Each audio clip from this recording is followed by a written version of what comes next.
Primeiramente, quero dar as boas-vindas a todos que estão conosco nesta noite. Creio que temos pessoas que nos visitam. Que Deus muito abençoe a sua presença conosco. Queria compartilhar com vocês o texto bíblico que nos é trazido através do Evangelho de Lucas. Evangelho de Lucas, capítulo 24. Capítulo 24, quero, junto com os irmãos, meditar neste texto onde Jesus tem um encontro com alguns amigos dele no caminho. Um texto, creio que conhecido de muitas pessoas. Então, o texto de Lucas, capítulo 24, a partir do versículo 13, diz assim: Naquele mesmo dia, 2 discípulos estavam indo para uma aldeia chamada Emaús, que ficava a uns 10 quilômetros de Jerusalém. E iam conversando a respeito de tudo o que tinha acontecido. Enquanto conversavam e discutiam, o próprio Jesus se aproximou e ia com eles. Porém, os olhos deles estavam como impedidos de o reconhecer. Então ele lhes respondeu: O que é que vocês estão discutindo pelo caminho? E eles pararam entristecidos. Um, porém, chamado Cleopas, respondeu: Será que você é o único que esteve em Jerusalém e não sabe o que aconteceu lá nesses últimos dias? Ele lhes respondeu: Do que se trata? Eles explicaram aquilo que aconteceu com Jesus, o Nazareno, que era profeta, poderoso em obras e palavras diante de Deus e todo o povo. E como os principais sacerdotes e as nossas autoridades o entregaram para ser condenado à morte e o crucificaram. Nós esperávamos que fosse ele quem havia de redimir Israel. Mas, depois de tudo isto, já estamos no terceiro dia desde que estas coisas aconteceram. É verdade também que algumas mulheres do nosso grupo nos surpreenderam, indo de madrugada ao túmulo e não achando o corpo de Jesus, voltaram dizendo que tinha tido uma visão de anjos, os quais afirmam que ele vive. De fato, alguns dos nossos foram ao túmulo e verificaram a exatidão do que as mulheres disseram, mas não o viram. Então ele lhes disse: Como vocês são insensatos e demoram para crer em tudo o que os profetas disseram? Não é verdade que o Cristo tinha de sofrer e entrar na sua glória? E começando por Moisés e todos os profetas, explicou-lhes o que constava a respeito dele em todas as Escrituras. Quando se aproximavam da aldeia para onde iam, ele fez menção de passar adiante, mas eles o convenceram a ficar, dizendo: Fique conosco, porque é tarde e o dia já está chegando ao fim. Entrou para ficar com eles, e aconteceu que, quando estavam à mesa, ele pegou o pão e o abençoou. Depois partiu o pão e o deu a eles. Então os olhos deles se abriram e eles reconheceram Jesus, mas ele desapareceu da presença deles e disseram um ao outro: Não é verdade que o coração nos ardia no peito quando ele nos falava pelo caminho, quando nos explicava as Escrituras? E na mesma hora, levantando-se, voltaram para Jerusalém, onde acharam reunidos os 11 e outros com eles, os quais diziam: De fato, o Senhor ressuscitou e já apareceu a Simão. Então os dois contaram o que lhes tinha acontecido no caminho e como tinha reconhecido o Senhor no partir do pão. Certamente, nós podemos olhar esse texto e imaginar a vida desses discípulos, seguidores de Jesus, que imediatamente à morte de Jesus, eles, desanimados, voltam para as suas casas. Olhando para esses discípulos, podemos imaginar que esses homens estavam com seus corações vazio de esperança, porque a expectativa que eles tinham em Jesus havia chegado ao fim com a sua morte. Logo, a canseira, o estresse, as preocupações sobrevieram a esses homens. E certamente, muitos de nós, diante de dificuldades, diante de problemas, nós às vezes nos sentimos como um tanque vazio. Ou seja, ficamos sem esperança, a nossa fé se torna muito fraca, se nos tornamos cansados, o nosso estado de espírito começa a mostrar sinais de estresse e ficamos sem paciência. O mundo à nossa volta tem levado as pessoas a este nível de ansiedade, em vista de tantas incertezas que estamos vivendo ultimamente.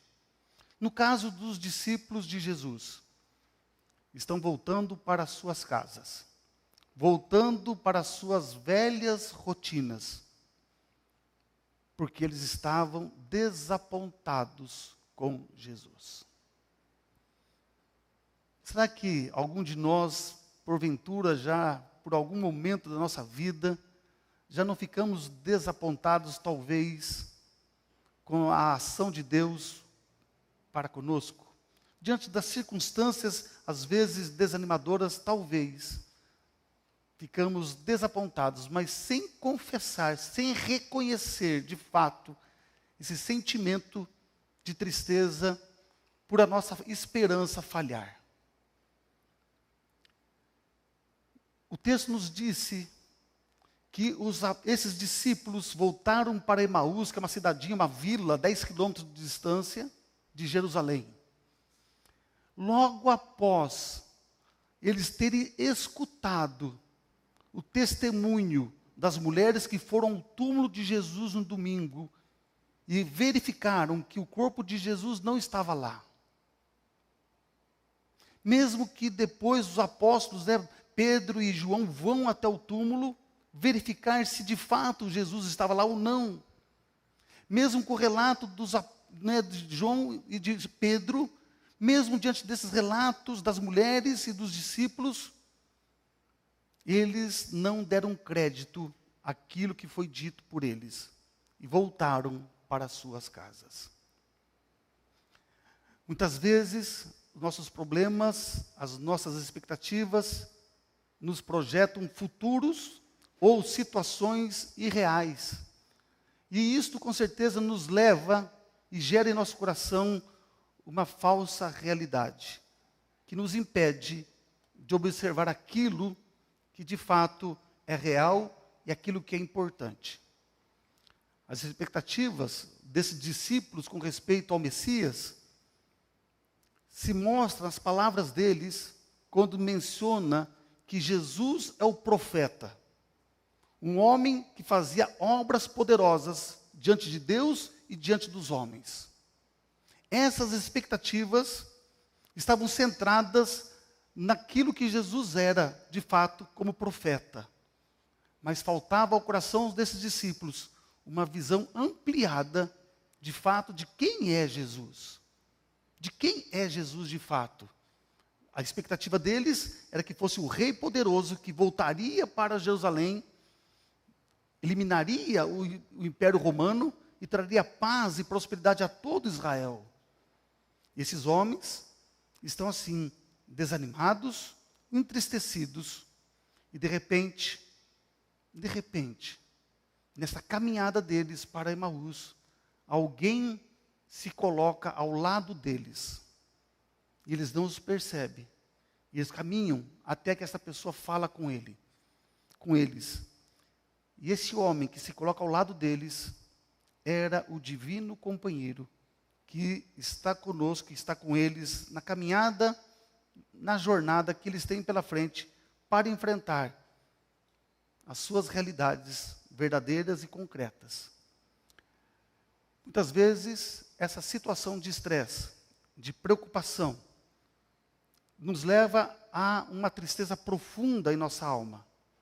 E por essa tristeza profunda em nossa alma, os nossos olhos muitas vezes não se apercebem que Deus, às vezes, e muitas vezes, e quase todas as vezes, ou por que não dizer todas as vezes, está ao nosso lado.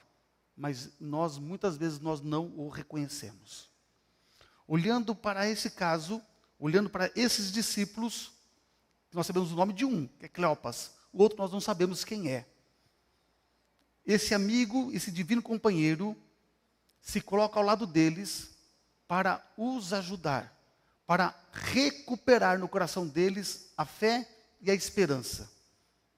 Talvez você veja nessa noite, você está um pouco aflito pelas circunstâncias, ou algum assunto lhe traz alguma ansiedade, ou muitas vezes as suas expectativas a respeito de Jesus talvez não estão atingindo aquilo que você imaginava na ação e no socorro de Deus para a sua vida.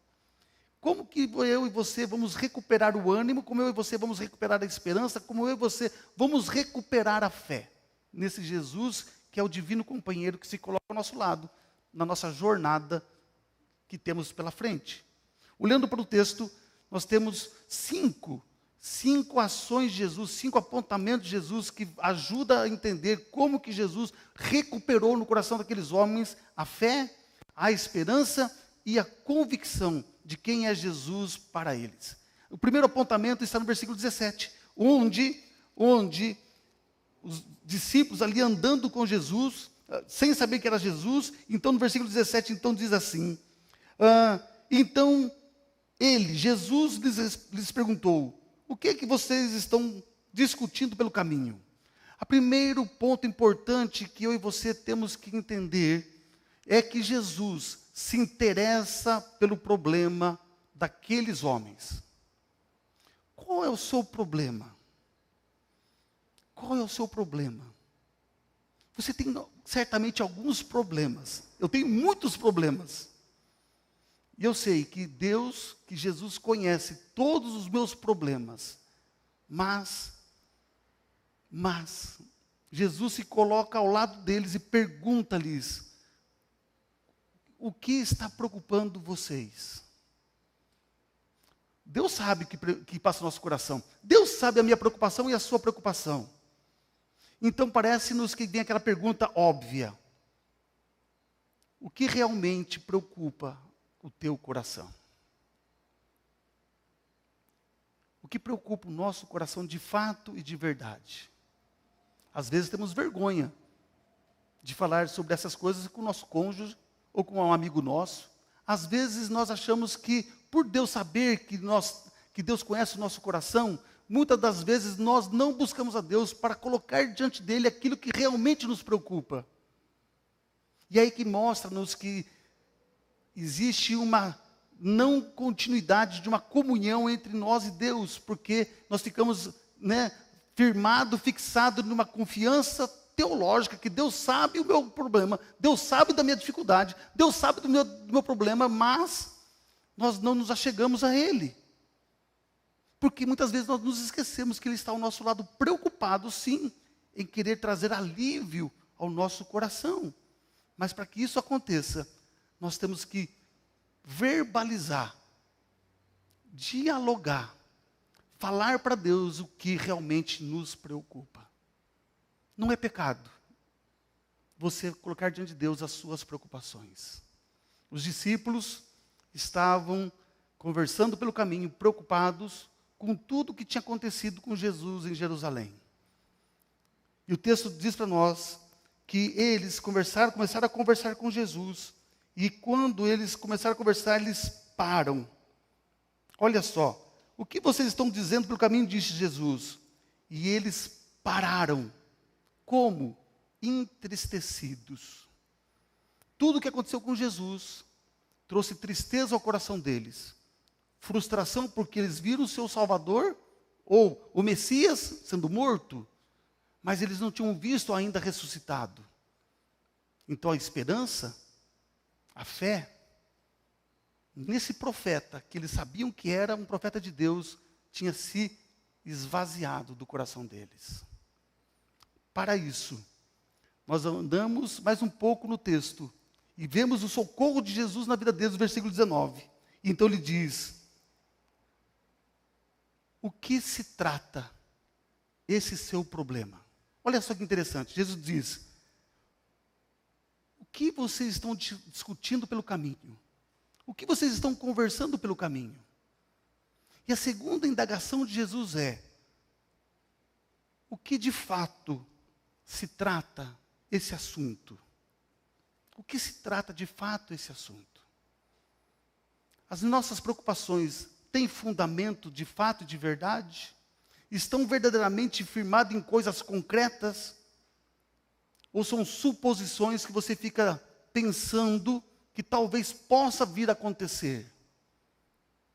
Esse é um dos dos piores males que a sociedade vive. Ansiedade por coisas que ainda nem aconteceram, que estão somente no subjetivo, que estão somente no imaginário. Pessoas sofrendo por coisas que não aconteceram e talvez não acontecerão.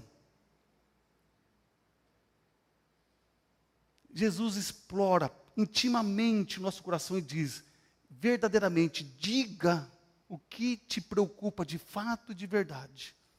Sabe quando Jesus chegou para o cego na porta de Jericó e disse, e o homem dizia, ó filho de Davi, cura-me. E de repente Jesus chega do lado dele e diz assim, homem, o que tu queres que eu te faça? Mas que pergunta óbvia, Jesus. Que pergunta óbvia. Será que é de fato uma pergunta óbvia?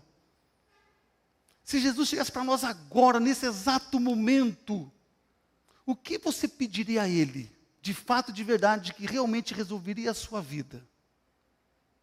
Ou de fato, de verdade, você está preparado para dizer para Jesus, isto me preocupa de fato e de verdade. Então, nesse sentido, nós começamos a eliminar muitas das nossas preocupações que estão no subjetivo, no imaginário, que leva a uma ansiedade desnecessária, porque não são coisas concretas em nossa vida. Então, Jesus mostra que Ele nos faz o diagnóstico verdadeiro e real, porque Ele conhece o nosso íntimo, mas Ele quer que eu e você verbalizemos aquilo que está dentro de nós, nos angustiando de verdade. O terceiro ponto que Jesus nos mostra nessa história é que, diante da situação do que Ele está vivenciando com esses dois homens que estão amargurados, entristecidos, e o versículo 18 a 24 que nós lemos aqui, nos revela que Jesus é alguém que se coloca ao nosso lado e tem uma paciência enorme de ouvir aquilo que temos para dizer para Ele. Talvez você possa ser uma pessoa assim, muito comedida, e diz assim, eu não vou incomodar o Senhor com essas coisas. Talvez você é muito direto, você é muito objetivo, e diz, Senhor, eu preciso disso, disso, disso. Mas nós não verbalizamos as emoções que estão dentro de nós para Deus. Nós não colocamos para fora aquilo de verdade que é os nossos sentimentos com respeito àqueles pedidos que estamos colocando diante do Senhor. E Jesus quer ouvir, porque Ele tem paciência, porque Ele quer fazer com que nós coloquemos para Ele tudo aquilo que nos amargura no coração. Há pessoas que vão no psicólogo, há pessoas que fazem terapia, e ali então ela paga para que este profissional escute aquilo que ela tem para falar. E nós temos a oportunidade de falar com o próprio Deus, com o próprio Salvador, tudo aquilo que está em nosso coração que nos amargura, e muitas vezes nós sentimos vergonha. Talvez nós não procuramos um espaço, um lugar, para que possamos desenvolver essa intimidade com Deus, porque nós muitas vezes nos esquecemos que Jesus tem toda a paciência do mundo para ouvir aquilo que temos para falar para Ele. Talvez, na verdade, a nossa agenda não nos permite entrar em contato, em comunhão com Deus e colocar diante dEle aquilo que nos preocupa, porque somos pessoas muito objetivas, somos pessoas muito que ficamos vivendo nessa realidade na qual nós vivemos de imediatismo. Talvez nós precisamos desenvolver o hábito de saber que Deus se importa com as nossas tristezas. O texto diz que esses homens pararam, eles não continuaram conversando com Jesus na caminhada, eles pararam, entristecidos, para ouvir o que Jesus estava falando com eles. E agora então eles começam a verbalizar tudo aquilo que estava dentro do coração deles a respeito das suas expectativas deste profeta poderoso que fazia grandes obras diante dos homens e diante de Deus. Essa era a tristeza deles. Essa era a frustração deles. Nós tínhamos uma expectativa de que esse Jesus Nazareno pudesse ser de fato o Messias. Nas palavras dele está dizendo assim: nós cremos que esse Jesus Nazareno era um profeta, semelhante a Moisés, semelhante a Isaías, semelhante a Jeremias. Eles perderam a convicção de que esse Jesus era o Messias prometido por Deus para trazer salvação ao povo de Israel. É isso que Jesus vai recuperar agora, a partir do versículo 25 a 27. Olha só o que diz o texto. Então, Jesus lhes disse: como vocês são insensatos e demoram para crer em tudo que os profetas disseram? Não é verdade que o Cristo tinha de sofrer e entrar na sua glória? E começando por Moisés e todos os profetas, explicou-lhes o que constava a respeito dele em todas as Escrituras. Hoje cedo, na escola dominical, eu falei com a classe, falei com os irmãos, que nós conseguimos entender a Bíblia a partir do Novo Testamento para o Velho Testamento. Você não consegue explicar a Bíblia do Velho Testamento para o Novo Testamento. O caminho é o inverso. Nós temos que conhecer o Novo para compreendermos o Velho. Por quê? O velho está cheio de metáforas, cheio de exemplos, cheios de figuras, apontando para Jesus. Apontando para Jesus. Tudo que nós lemos no Velho Testamento está falando de Jesus. Tudo que você lê na Bíblia, no Velho Testamento, está falando de Jesus. Todos os livros da Bíblia falam a respeito de Jesus. Então Jesus, nessa caminhada de 10 quilômetros, começa a falar com eles tudo que Moisés escreveu. O que Moisés escreveu? O Pentateuco, os 5 primeiros livros da Bíblia. Ele pega os livros proféticos e diz: olha, o que Moisés escreveu a meu respeito está aqui. Eu sou esse profeta prometido. Ele começa contando a história. Olha aqui os profetas que falavam de mim. Pega tudo. Os salmos, pega tudo. Você compreende que a palavra de Deus nos dá as condições necessárias para que eu e você possamos conhecer a Jesus profundamente e verdadeiramente. É a palavra de Deus que está fazendo efeito no coração daqueles discípulos. Olha as palavras deles depois que eles descobriram Jesus. Você sentiu no coração que quando esse Jesus falava das Escrituras, o nosso coração estava pegando fogo? O nosso coração estava ardendo de emoção, ardendo de alegria? Porque a palavra tem esse poder de renovar, de restaurar, de curar, de transformar a nossa vida, porque ela nos aponta e nos mostra Jesus Cristo, nosso Deus e nosso Salvador. É isso que os discípulos estavam experimentando, agindo pela ação de Jesus na vida deles. E Jesus foi paciente, ensinando-lhes tudo de novo, com paciência e com amor, porque Jesus queria curá-los, Jesus queria restaurá-los, Jesus queria fazer com que esses homens fossem avivados na sua fé, e no seu amor, e no seu compromisso com o Senhor. E Jesus não os abandonou jamais. Jamais Jesus abandona os seus, porque Ele vem ao nosso socorro, porque Ele sabe das nossas tristezas e das nossas preocupações. Os discípulos não estavam reconhecendo Jesus naquela hora, porque os seus corações estavam entristecidos pelos problemas. E muitas vezes isso acontece comigo e com você, quando os problemas se tornam grandiosos e nós perdemos aquela paixão, aquela alegria de olhar para a Bíblia e olhar Deus aqui registrado e nos mostrado. E nós perdemos aquela paixão de ver Deus agindo nas Escrituras, porque os problemas estão nos sufocando, abafando o Espírito Santo dentro de nós, por causa das nossas tristezas e das nossas preocupações. Os nossos olhos são fechados e cegados, porque a fé não está agindo poderosamente dentro de nós. E o último ponto, no versículo 30, eu acho mais sensacional, mais maravilhoso, porque nesse momento, os discípulos então convidam Jesus para ficar com eles, porque está anoitecendo, para que eles possam comer juntos. E no versículo 30 então diz: e aconteceu que quando estavam à mesa, Jesus pegou o pão e o abençoou depois, partiu o pão e deu a eles.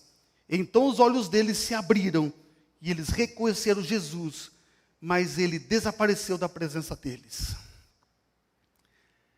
Este momento na qual Jesus está sentado junto com os discípulos na mesa, e a refeição colocada ali à frente deles, Jesus então toma o pão, como todo e bom judeu, ele vai dar ações de graças antes da sua refeição.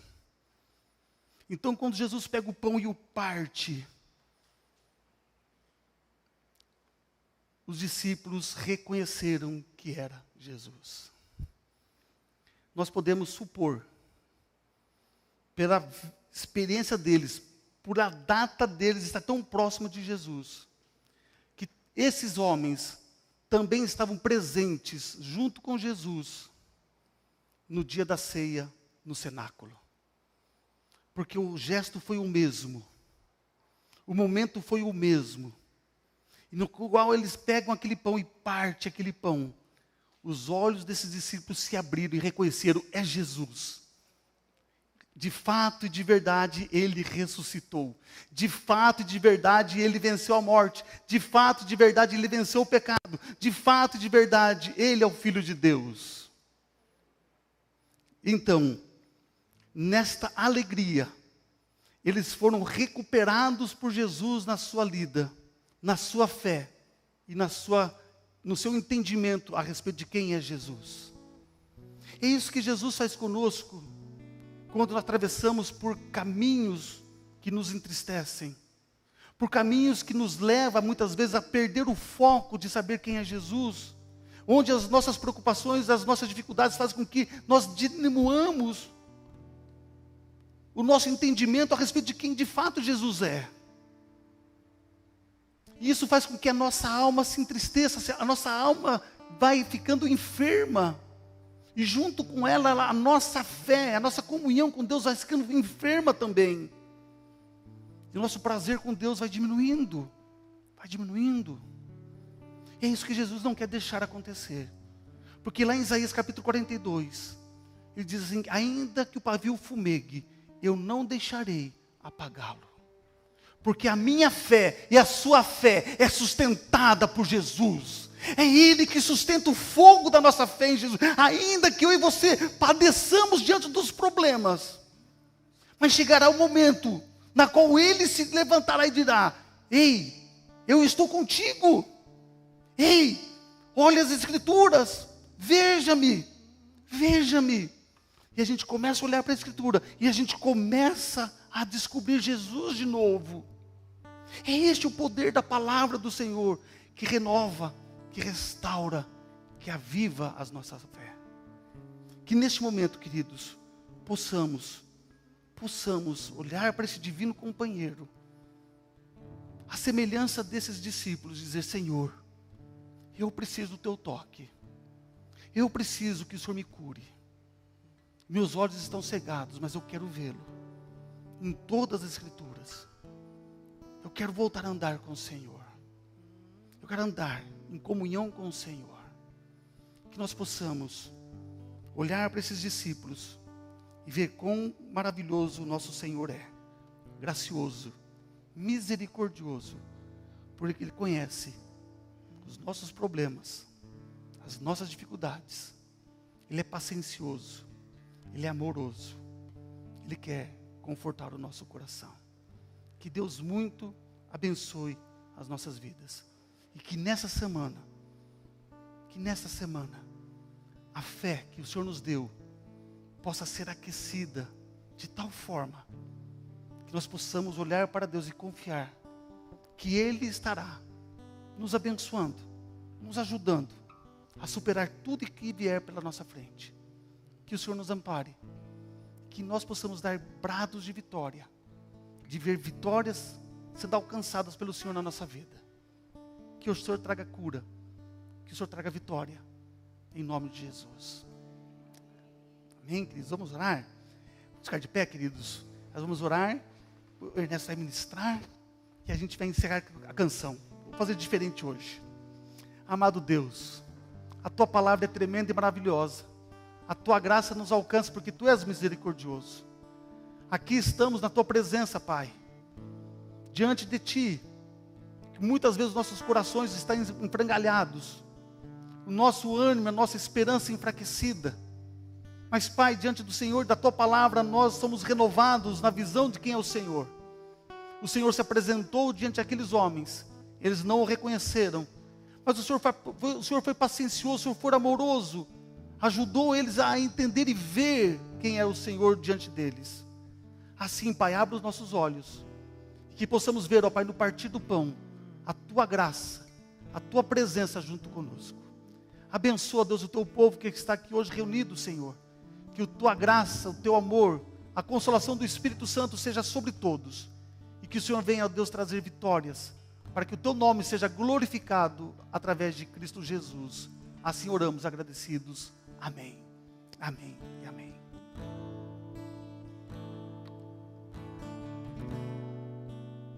A Ti eu vou clamar, pois tudo vem de Ti e tudo está em Ti. Por Ti vou caminhar, Tu és a direção, o sol a me guiar. Tudo pode passar, Teu amor jamais me deixará. Sempre há de existir novo amanhã preparado pra mim, preparado pra mim.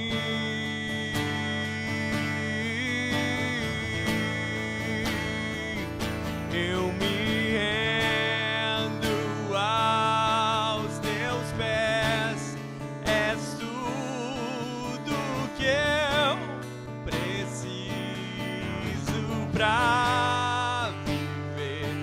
Eu me lanço aos Teus braços, onde encontro meu refúgio.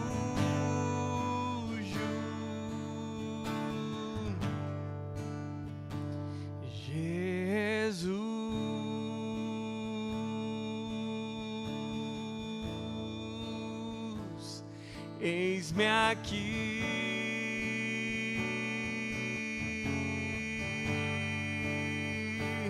Jesus,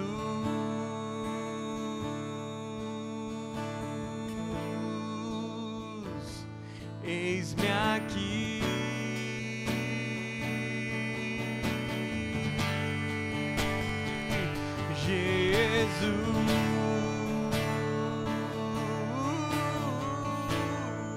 Jesus, eis-me aqui. Jesus,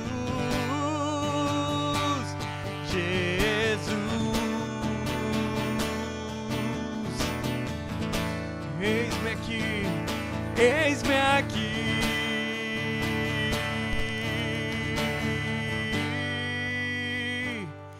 Eu me rendo aos Teus pés, és tudo que eu preciso pra viver. Eu me lanço aos onde encontro meu refúgio.